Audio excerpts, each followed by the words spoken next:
வணக்கம் நண்பர்களே, நான் உங்கள் சம்பத். நீங்கள் பார்த்துட்டு இருக்கிறது Adobe தமிழா. இன்றைக்கி நம்ம இல்லுஸ்ட்ரேட்டரில் கிளாஸ் 5 பார்க்க போகிறோம். ஆல்ரெடி போட்டிருந்த 4 கிளாஸஸோட லிங்க் டிஸ்கிரிப்ஷனில் மேலே பட்டன்லையும் கொடுத்துருக்கேன், செக் பண்ணி பார்த்துக்கோங்க. இந்த கிளாஸில் அலைன்மெண்ட்ஸ் பற்றி டீட்டெயிலாக பார்க்க போகிறோம். Let's get started. நீங்கள் நம்ம டெலகிராம் குரூப்பில் ஜாயின் பண்ணலாம், ஜாயின் பண்ணிக்கோங்க. லிங்க் டிஸ்கிரிப்ஷனில் இருக்குது.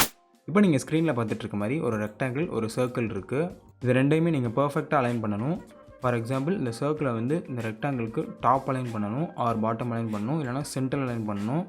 பட் எந்த டூலுமே யூஸ் பண்ணாமல் பண்ணணும். அது எப்படி பண்ணுறதுன்னு பார்ப்போம். நீங்கள் உங்கள் லேப்டாப்லேயோ பிசிலேயோ இல்லுஸ்ட்ரேட்டர் இன்ஸ்டால் பண்ணோன்னே ஃபஸ்ட்டு இந்த ஆப்ஷனை எனேபிள் பண்ணிக்கோங்க. இந்த ஆப்ஷன் உங்களுக்கு ரொம்ப டைம் சேவராக இருக்கும். ஸோ அது என்னென்னா, வியூவில் போயிட்டு ஸ்மார்ட் கைட்ஸ் அப்படின்னு ஒரு ஆப்ஷன் இருக்கும், Ctrl+U ஷார்ட்கட் கீ. ஸோ இதை கிளிக் பண்ணிக்கோங்க. இப்போ நீங்கள் ஒர்க் பண்ணும்போது உங்களுக்கு சின்ன சின்ன அலைன்மெண்ட்ஸ்லாம் வந்து ஆட்டோமேட்டிக்காக அதுவே ஷோ பண்ணிடும். ஃபார் எக்ஸாம்பிள், இந்த சர்க்கிளை வந்து நான் ஜஸ்ட் மேலே கொண்டு போகிறேன்.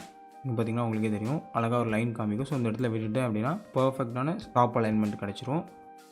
அது இந்த மாதிரி பாட்டம் அலைன்மெண்ட், இல்லைனா இந்த மாதிரி சென்டரில் கொண்டு போனீங்கன்னா, ஸோ சென்டரில் அந்த பாயிண்ட் கூட காமிக்குது பாருங்கள். சர்க்கிளோட சென்டர் பாயிண்ட் அண்ட் இந்த ரெக்டாங்கிளோட சென்டர் பாயிண்ட் காமிக்குது. இது ரெண்டு நீங்கள் சென்டரில் கூட இந்த மாதிரி அலைன் பண்ணிக்கலாம்.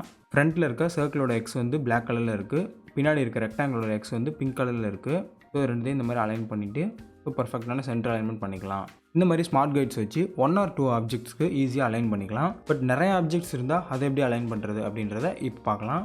இப்போ இதில் பார்த்தீங்கன்னா நமக்கு நிறைய ஆப்ஜெக்ட்ஸ் இருக்குது. ஸோ இது வந்து வெர்டிக்கலாக இருக்குது, இது வந்து ஹரிசாண்டலாக இருக்குது. இதில் வந்து இந்த ரெட் கலருக்கு அடுத்து இருக்க இந்த ப்ளூ லைனை ரெட் லைனுக்கு அலைன் பண்ணணும் அப்படின்னா ஜஸ்ட் நான் ட்ராக் பண்ணேன் அப்படின்னா ஃபஸ்ட் நமக்கு இது கன்ஃபியூஸ் ஆகிடும். பிகாஸ் நிறையா ஆப்ஜெக்ட்ஸ் இருக்கனால இதோட அலைன் பண்ண ஃபஸ்ட்டு ட்ரை பண்ணும். தென் அடுத்து இந்த மாதிரி மூவ் பண்ணதுக்கப்புறம் பார்த்திங்கன்னா பாட்டமில் நமக்கு காமிக்கவே இல்லை, பிகாஸ் நம்ம இதோட அலைன் பண்ணுறோம்னு நினச்சிப்போம். இதெல்லாம் அலைன் பண்ணுறதுக்கு தான் அலைன் பேனல் அப்படின்னு ஒன்று இருக்குது இல்லுஸ்ட்ரேட்டரில். ஸோ விண்டோவில் போயிட்டு அலைன் அப்படின்னு கிளிக் பண்ணிக்கிறேன். Shortcut key Shift F7. இந்த பேனல் எடுத்தாலே நமக்கு 3 பேனல் சேர்ந்து தான் வரும். ட்ரான்ஸ்ஃபார்ம், பாத் ஃபைண்டர்னு வரும். ஸோ அலைனை மட்டும் ட்ராக் பண்ணி வெளியில் எடுத்துகிட்டு மீதி எல்லாத்தையுமே க்ளோஸ் பண்ணிக்கலாம். இந்த அலைன் பேனலில் பார்த்திங்கன்னா இங்கே கார்னரில் ஒரு 3 ஹரிசாண்டல் லைன்ஸ் இருக்கும். ஸோ இதை கிளிக் பண்ணேன் அப்படின்னா அலைன் டு Glyph பவுன்ஸ்ன்னு இருக்கும். இதில் 2 ஆப்ஷன் இருக்கும், பாயிண்ட் டெக்ஸ்ட், ஏரியா டெக்ஸ்ட். இதை வந்து நான் கடைசியாக எக்ஸ்பிளைன் பண்ணுறேன். இது ரொம்ப இன்ட்ரெஸ்டிங்காக இருக்கும். ஃபஸ்ட்டு அலைன் ஆப்ஜெக்ட்ஸ் அப்படின்றதுல ஃபர்ஸ்ட் ரோவில் இருக்கிறது பார்த்துடலாம். ஸோ இந்த 3மே பார்த்திங்கன்னா ஹரிசாண்டல் அலைன்மெண்ட், இது 3மே வெர்டிக்கல் அலைன்மெண்ட். இந்த மாதிரி ஹரிசாண்டலாக இருக்க ஷேப்ஸ்க்கு அலைன் பண்ணுறதுக்கு ஹரிசாண்டல் அலைன்மெண்ட்ஸ் யூஸ் பண்ணணும். வெர்டிக்கலாக இருக்க ஷேப்ஸ் அலைன் பண்ணுறதுக்கு வெர்டிக்கல் அலைன்மெண்ட் யூஸ் பண்ணணும். இந்த சிம்பிள்லே பாருங்கள், இதிலே இருக்கும். ஸோ இது லெஃப்ட் அலைன்மெண்ட், இது சென்ட்ரல் அலைன்மெண்ட், இது வந்து ரைட் அலைன்மெண்ட். அதே மாதிரி தான் இருக்கும். இப்போ இது எல்லாத்தையுமே நான் செலக்ட் பண்ணிக்கிறேன். ஹரிசாண்டலில் இருக்க இந்த லெஃப்ட் அலைன்மெண்ட் கிளிக் பண்ணுறேன். ஸோ எல்லாமே பர்ஃபெக்டாக லெஃப்ட்டில் அலைன் ஆகிடும். அண்ட் சென்டர் கிளிக் பண்ணேன் அப்படின்னா நமக்கு இந்த ரெட் வந்து மூவ் ஆகிடுச்சு பாருங்கள். ஸோ Ctrl+Z கொடுக்குறேன். பிகாஸ் இந்த ரெட்டுக்கு அப்புறமும் ஒரு சில ஷேப்ஸ் போகுது, அதனால் இந்த ரெட்டும் மூவ் ஆகிட்டு இதுவும் மூவ் ஆகி எல்லாமே சேர்ந்து சென்டர் அலைன் ஆகும். இந்த ரெட்டு இங்கேயே தான் இருக்கணும், மீதி எல்லாமே வந்து இதுக்கு சென்டர் அலைன் ஆகணும் அப்படின்னா அதுக்கு என்ன ஆப்ஷன் கொடுக்குறதுன்னு நான் அடுத்து சொல்கிறேன். ஸோ இப்போதைக்கு இந்த அலைன்மெண்ட் தெரிஞ்சுக்கோங்க, centre alignment and right alignment. உங்களுக்கு இப்படி ஒரு கொஸ்டின் வரலாம், சரியா ஹரிசாண்டல் அலைன்மெண்ட்ஸ் மட்டும் தான் ஹரிசாண்டல் கொடுக்கணுமா, இதுக்கு வந்து ஹரிசாண்டல் அலைன்மெண்ட்ஸ் கொடுத்தா என்ன ஆகும் அப்படின்னு கேட்டிங்கன்னா, இதை செலக்ட் பண்ணிவிட்டு இப்போ லெஃப்ட் அலைன் கொடுக்குறேன். பார்த்தீங்கன்னா தெரியும், எல்லாமே லெஃப்ட்டில் அலைன் ஆகிடுச்சு. ஸோ எல்லாமே ஒன்றுக்கு பின்னாடி ஒன்றா வந்துடும். அதனால் வெர்டிக்கல் ஆப்ஜெக்ட்ஸ்க்கு ஹரிசாண்டல் அலைன்மெண்ட்ஸ் கொடுக்கக்கூடாது. இது வந்து வெர்டிக்கலாக டாப்பில் அலைன் பண்ணலாம் அண்ட் சென்டராக தென் பாட்டமில் அலைன் பண்ணிக்கலாம். இப்போ ஃபர்ஸ்ட் ரோ உங்களுக்கு புரிஞ்சிருக்கும். அடுத்த செகண்ட் ரோ டிஸ்ட்ரிபியூட் ஆப்ஜெக்ட்ஸ். இது பார்க்குறதுக்கு முன்னாடி டிஸ்ட்ரிபியூட் ஸ்பேசிங்னா என்னென்னு பார்த்துடலாம். இப்போ இந்த வெர்டிக்கல் லைன்ஸ் எல்லாத்தையுமே செலக்ட் பண்ணிவிட்டேன். ஸோ இதுக்கு இடையில இருக்க கேப் பாருங்கள், இங்கே வந்து பெருசாக இருக்குது, ஸோ இங்கே சின்னதாக இருக்குது. இந்த மாதிரி கேப் வந்து அன்ஈவனாக இருக்கும். இது எல்லாத்தையுமே எப்படி ஈவன் ஆக்குறது அப்படின்னா அதுக்கு தான் இந்த டிஸ்ட்ரிபியூட் ஸ்பேசிங் அப்படின்ற ஆப்ஷன் யூஸ் ஆகுது. ஸோ இது எல்லாத்தையுமே செலக்ட் பண்ணிவிட்டு இது வந்து வெர்டிக்கல், இது ஹரிசாண்டல். வெர்டிக்கலை கிளிக் பண்ணேன் அப்படின்னா நமக்கு ஈவனாக டிஸ்ட்ரிபியூட் ஆகிடும். இடையில இருக்க ஸ்பேசிங் எல்லாமே பர்ஃபெக்டாக ஈவனாக இருக்கும். தென் அதே மாதிரி தான் ஹரிசாண்டலும். ஸோ ஹரிசாண்டலாக ஈவனாக ஸ்ப்ளிட் பண்ணிக்கலாம். இப்போ எல்லோ வந்து கொஞ்சம் தள்ளி இருக்குது. ஸோ இதை ட்ராக் பண்ணி இதுக்கு பக்கத்தில் வச்சிடுறேன். இப்போ எல்லாத்தையுமே செலக்ட் பண்ணி ஹரிசாண்டல் டிஸ்ட்ரிபியூட் கொடுத்தேன் அப்படின்னா இந்த எல்லோவும் இந்த ரெட்டும் அதே இடத்துல தான் இருக்கும். ஃபஸ்ட் அண்ட் லாஸ்ட்டோட பொசிஷன் வந்து அதே இடத்துல தான் இருக்கும். மீதி எல்லாமே தான் வந்து இதுக்கேற்ற மாதிரி அலைன் ஆகிருக்கும், கேப் விட்டு. இப்போ இந்த மாதிரி ஒரு 4 ஆப்ஜெக்ட் இருக்குது. ஸோ இந்த 4 ஆப்ஜெக்டை வச்சு இந்த டிஸ்ட்ரிபியூட் ஆப்ஜெக்ட்ஸ் என்னென்னு பார்ப்போம். இது எல்லாத்தையுமே செலக்ட் பண்ணி ஹரிசாண்டல் சென்டர் கொடுத்துக்கிறேன். ஸோ எல்லாமே இப்போ சென்டர் அலைன் ஆகிடுச்சு. இதில் வந்து நம்ம டிஸ்ட்ரிபியூட் ஸ்பேசிங் கொடுக்க போகிறதில்ல. டிஸ்ட்ரிபியூட் ஸ்பேசிங் கொடுத்தேன் அப்படின்னா இந்த மாதிரி ஈவனாக அலைன் ஆகிடும். ஸோ இது கொடுக்காம டிஸ்ட்ரிபியூட் ஆப்ஜெக்ட்ஸில் first option vertical distribute top அப்படின்றத கிளிக் பண்ணுறோம். இது பார்த்திங்கன்னா அலைன்மெண்ட் சம்மந்தமே இல்லாமல் ஒரு அலைன் ஆகிருக்கு. பட் இதுவும் பார்த்திங்கன்னா ஒரு அலைன்மெண்ட் தான். இதோட நேம்லேயே பார்த்திங்கன்னா இருக்குது வெர்டிக்கல் டிஸ்ட்ரிபியூட் டாப் அப்படின்ட்டு. So top alignment. இப்போ நான் ரூலர் எடுத்து இந்த இடத்துல வைக்கிறேன். ஸோ இங்கே டாப்பில் ஒரு ரூலர் அண்ட் இந்த ஆப்ஜெக்டோட டாப்பில், இந்த ஆப்ஜெக்டோட டாப்பில் அண்ட் இந்த ஆப்ஜெக்டோட டாப்பில்.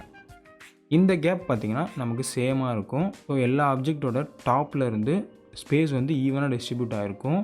இப்போ அந்த ரூலர்ஸ் எல்லாத்தையுமே டெலீட் பண்ணிவிட்டு அகைன் இதை செலக்ட் பண்ணிவிட்டு சென்ட்ரு கொடுக்குறேன். ஸோ இதில் பார்த்திங்க அப்படின்னா நமக்கு இப்போ இந்த ஆப்ஜெக்டோட சென்ட்ரு அண்ட் இந்த ஆப்ஜெக்டோட சென்ட்ரு இந்த மாதிரி எல்லாத்தோட சென்டருமே ஈவனாக இருக்கும். அதே மாதிரி தான் பாட்டமும். ஸோ செலக்ட் பண்ணிவிட்டு பாட்டம் கொடுக்குறேன். பாட்டம் ஸ்பேசிங் எல்லாத்துக்குமே ஈவனாக இருக்கும்.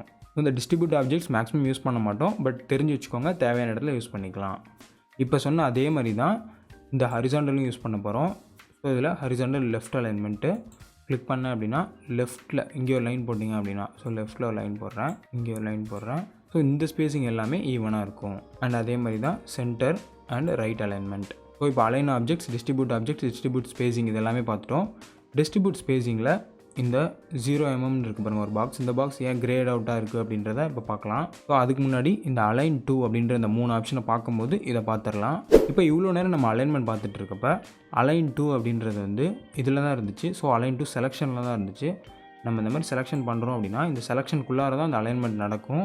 இந்த ஆர்ட் போர்டுக்கு ஏற்ற மாதிரிலாம் அலைன்மெண்ட் நடக்காது. ஸோ இப்போ நீங்கள் என்ன அலைன்மெண்ட் கொடுத்தீங்க அப்படின்னாலும் அது வந்து நம்ம செலெக்ஷனுக்குள்ளார அலைன்மெண்ட் ஆகும். இதுவே இதுக்கு பக்கத்தில் இருக்க ஆர்ட் போர்டு அப்படின்றத நான் கிளிக் பண்ணுறேன்.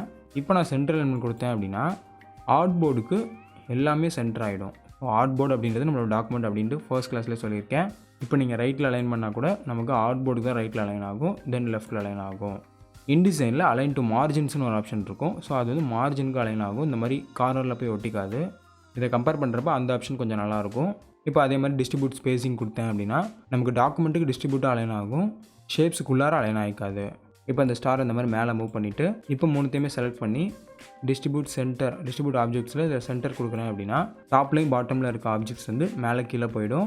தென் சென்டரில் இருக்கிறது வந்து நம்ம என்ன ஆப்ஷன் கொடுக்குறோமோ அதுக்கேற்ற மாதிரி அலைன் ஆகும். ஸோ இப்போ அலைன் டு ஆர்ட் போர்ட்ஸ் பார்த்துட்டோம், அலைன் டு செலெக்ஷன் பார்த்துட்டோம். அடுத்து அலைன் டு கீ ஆப்ஜெக்ட்ஸ், இது ரொம்ப முக்கியமானது. இந்த மாதிரி 3 ஆப்ஜெக்ட்ஸ் இருக்குன்னு வச்சுக்கலாம். ஸோ இந்த 3த்தையுமே செலக்ட் பண்ணிவிட்டு கீழே வந்து அலைன் டு செலெக்ஷன் செலக்ட் பண்ணிக்கிறேன். ஸோ இப்போ நான் அலைன் பண்ணேன் அப்படின்னா நமக்கு இதுவும் லைட்டாக கீழே மூவ் ஆச்சு, இதுவும் மேலே வந்துட்டு இதுவும் கீழே வந்துச்சு. ஸோ சென்டராக அலைன் ஆகிடுச்சு. பட் நம்மளோட கோல் என்னென்னா இது மூவ் ஆகவே கூடாது, இதுக்கு சென்டராக தான் இது ரெண்டுமே அலைன் ஆகணும். அப்படின்னா அதுக்கு தான் கீ ஆப்ஜெக்ட் அப்படின்றத யூஸ் பண்ணுறோம். ஸோ இது எல்லாத்தையுமே செலக்ட் பண்ணிவிட்டு சைடில் இந்த கீ ஆப்ஜெக்ட் அப்படின்றத கிளிக் பண்ணிக்கிறேன். இது ஆட்டோமேட்டிக்காகவே ஒரு ஆப்ஜெக்ட்டை கீ ஆப்ஜெக்டாக எடுத்துக்கும். அந்த கீ ஆப்ஜெக்டாக எடுத்தது பார்த்திங்கன்னா அதை சுற்றி டார்க்கான ஒரு ப்ளூ லைன் இருக்கும். ஸோ இந்த ஆப்ஜெக்ட் பார்த்திங்கன்னா தெரியும், ஒரு டார்க்கான ப்ளூ லைன் இருக்கும். இப்போ நான் டாப் அலைன்மெண்ட் பண்ணேன் அப்படின்னா இந்த ஆப்ஜெக்ட்டுக்கு தான் எல்லாமே டாப் அலைன் ஆகும், இந்த ஆப்ஜெக்ட் மூவே ஆகாது.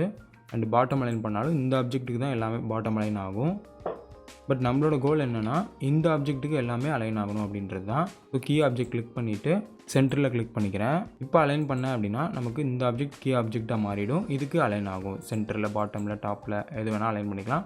இந்த கீ ஆப்ஜெக்ட் செலக்ட் பண்ணுறதுல ஒவ்வொரு தடவையும் இந்த பேனல் ஓப்பன் பண்ணி கீ ஆப்ஜெக்ட் கிளிக் பண்ணணும் அப்படின்னு கிடையாது. ஸோ இது 3த்தையுமே செலக்ட் பண்ணிவிட்டு எந்த ஆப்ஜெக்ட்டை நீங்கள் இன்னொரு கிளிக் பண்ணுறீங்களோ அது வந்து கீ ஆப்ஜெக்டாக மாறிடும். இந்த மாதிரி நீங்கள் ஈஸியாக இதை ஆக்சஸ் பண்ணிக்கலாம். இப்போ இந்த மாதிரி ஆப்ஜெக்ட்ஸை செலக்ட் பண்ணிவிட்டு இதில் ஒரு ஆப்ஜெக்ட்டை கீ ஆப்ஜெக்டாக வச்சுக்கிறேன். தென் இப்போ பார்த்தீங்கன்னா டிஸ்ட்ரிபியூட் ஸ்பேசிங்கில் அந்த வேல்யூ என்ட்ரு பண்ணுற ஆப்ஷன் நமக்கு விசிபிளாக தெரியுது. ஸோ இதில் 10 கொடுத்துட்டு என்ட்ரு கொடுத்துட்டு இதில் இந்த ஹரிசாண்டல் ஸ்பேசிங்கை கிளிக் பண்ணுறேன். என்ன ஆகுது அப்படின்னு பார்த்தீங்கன்னா இந்த கீ ஆப்ஜெக்ட்லேருந்து ஒரு 10mm கேப் விட்டு இந்த ஆப்ஜெக்ட் அலைன் ஆகிடும். அண்ட் இதுக்கப்புறம் ஒரு 10mm கேப் விட்டு இந்த ஆப்ஜெக்ட் அலைன் ஆகிடும். இந்த கீ ஆப்ஜெக்ட் அதே இடத்துல தான் இருக்கும். இப்போ ஃபார் எக்ஸாம்பிள் இதை நான் கீ ஆப்ஜெக்டாக வச்சுட்டு இதில் ஒரு 20mm கொடுத்துட்டு இப்போ அலைன் பண்ணேன் அப்படின்னா இது நமக்கு இதே இடத்துல தான் இருக்கும். ஸோ 2 சைட்லையுமே 20mm கேப் கிடைக்கும். இதுதான் டிஸ்ட்ரிபியூட் ஸ்பேசிங்கில் நம்ம வேல்யூ கொடுத்து ஸ்பேஸ் கொடுக்குறது. ஓகே கைஸ், இப்போ நம்ம எல்லாமே முடிச்சிட்டோம். ஃபைனலாக நான் சொன்ன இந்த ஆப்ஷன் மட்டும் பார்த்துடலாம், அலைன் டு கிளிஃப் பவுன்ஸ் மட்டும் பார்த்துடலாம். இப்போ நான் கிளிக் பண்ணி ஜஸ்ட் ஒரு கிளிக் பண்ணிக்கிறேன். நமக்கு லோரம் எப்சம் அப்படின்னு டிஃபால்ட் டெக்ஸ்ட் வரும். ஸோ இதோட சைஸையும் இன்க்ரீஸ் பண்ணிக்கிறேன். இந்த டெக்ஸ்ட்டை வந்து இந்த ஷேப்போட பாட்டமுக்கு அலைன் பண்ண போகிறோம். ஸோ ஷிஃப்ட்டை ஹோல்டு பண்ணி இந்த ஷேப்பையும் செலக்ட் பண்ணிவிட்டு ஜஸ்ட் பாட்டம் அலைன்மெண்ட் கிளிக் பண்ணுறேன். இப்போ நீங்கள் ரூலர் வச்சு பார்த்தீங்கன்னா தெரியும். ஸோ நமக்கு இந்த டெக்ஸ்ட்டோட ஃப்ரேம் தான் அலைன் ஆகிருக்கு, இந்த டெக்ஸ்ட் வந்து அலைன் ஆகலை. இந்த பி வந்து கரெக்டாக அந்த இடத்துல அலைன் ஆகிருக்கணும் ஆக்சுவலாக. அதே மாதிரி தான் டாப்பில் அலைன் பண்ணிங்க அப்படின்னாலும் நமக்கு டாப்பில் வந்து பர்ஃபெக்ட் அலைன்மெண்ட் இருக்காது. ஸோ இந்த டெக்ஸ்ட்டோட ஃப்ரேம் தான் அலைன் ஆகிருக்கும், டெக்ஸ்ட் அலைன் ஆகிருக்காது. இதுக்காக தான் இந்த மாதிரி ஆப்ஷன்ஸ் கொண்டு வந்தாங்க. ஸோ இப்போ இது ரெண்டுத்தையுமே செலக்ட் பண்ணிவிட்டு இந்த 3 கார்னரில் இருக்க ஹரிசாண்டல் லைனை கிளிக் பண்ணி அலைன் டு கிளிஃப் பவுன்ஸில் பாயிண்ட் டெக்ஸ்ட் அப்படின்ற ஆப்ஷனை கிளிக் பண்ணிக்கிறேன். இப்போ நான் ரெண்டுத்தையுமே செலக்ட் பண்ணிவிட்டு பாட்டம் அலைன்மெண்ட் கொடுத்தேன் அப்படின்னா பார்த்தீங்கன்னா பி வந்து பர்ஃபெக்டாக அலைன் ஆகிருக்கும் இந்த இதில். அதே மாதிரி தான் டாப் அலைன்மெண்ட் கொடுத்தாலும் நமக்கு டாப்பில் டெக்ஸ்ட் மட்டும்தான் அலைன் ஆகும், அந்த ஃப்ரேம் அலைன் ஆகாது. ஸோ இது ரொம்பவே யூஸ்ஃபுல்லான ஆப்ஷனாக இருக்கும். Point text okay. Then area text அப்படின்றது என்னென்னு பார்க்கலாம். ஜஸ்ட் ஒரு வேர்டு ஆர் ஒரு லெட்டர் இருந்துச்சுன்னா ஓகே, அந்த மாதிரி பாயிண்ட் டெக்ஸ்ட்டில் அலைன் பண்ணிக்கலாம்.